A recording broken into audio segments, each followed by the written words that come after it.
Often danger doesn't arrive with a bang or a scream. It arrives in silence, in the form of dust floating in a room that hasn't been opened in years. In this exact moment, billions of particles are kicked into the air. Among the fragments of paper and dirt, something alive is hiding, something ancient. The Hantavirus. It doesn't need a bite or a scratch. It only needs to be inhaled. A single breath of air, contaminated by the dried remains of a rodent, is the only spark required. Once inside, the virus doesn't attack immediately. It infiltrates the endothelial cells lining the blood vessels of the lungs, turning them into factories for its replication. Weeks can pass. The victim feels fine, unaware that their own immune system is preparing a response so violent that it becomes self-destructive. It starts like a common flu.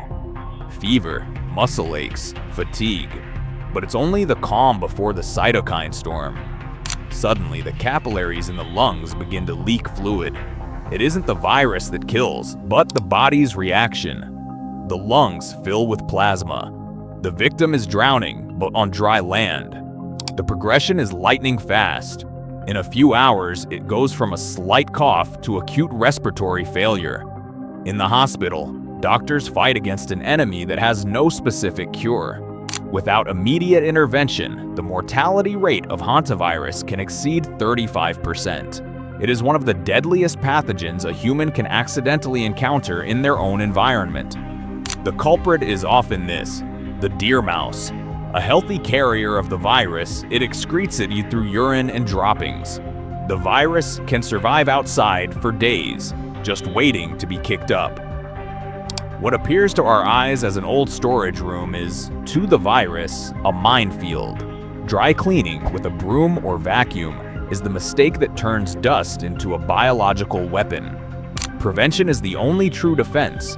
Wetting surfaces with bleach, never kicking up dry dust, and wearing proper protection. First identified during the Korean War, this virus has a history of secrecy and fear. Today we know it better, but it remains one of the most unpredictable threats in rural areas. Science has made giant leaps in life support, allowing many to survive what was once a certain death sentence.